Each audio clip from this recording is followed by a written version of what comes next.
मेरा चौथा सुझाव जो माननीय वित्त मंत्री जी के लिए है वो ये है कि legalise virtual digital assets as an asset class. India में अभी सर वैसे ही डी फैक्टो लीगलाइज टैक्सेशन है वर्चुअल डिजिटल एसेट्स, यानी कि crypto currency, stable coin etcetera. क्योंकि अगर उनकी खरीद बेच पर कोई मुनाफा होता है तो 30% फ्लैट इनकम टैक्स लगता है और 1% ट्रांजैक्शन टैक्स जो अपनी वस्तु बेच रहा है उसे सरकार को जमा कराना पड़ता है।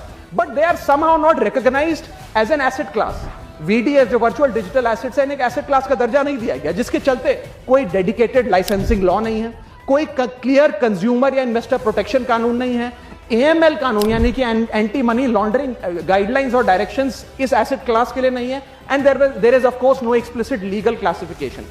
As a result what has happened is that 4.8 lakh crore trade in this virtual digital assets has moved offshore.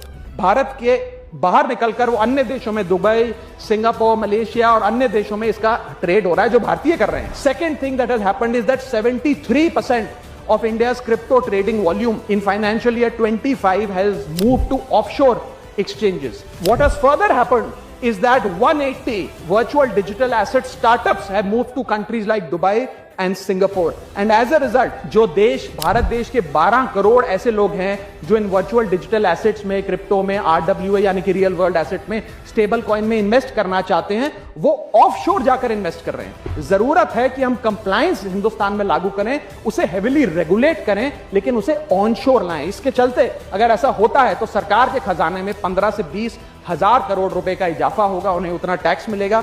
और इसी के साथ साथ मैं सरकार को कहना चाहता हूं that we currently tax these virtual digital assets as if they are legal, but we regulate them as if they are illegal. मेरा सुझाव है कि इसे हेविली रेगुलेट करिए, रिंग फेंस करिए इस इकोसिस्टम को, एएमएल गाइडलाइंस यानी कि एंटी मनी लॉन्ड्रिंग कानून और मजबूत करिए। लेकिन prohibition is not protection, regulation is protection. Thank you so much.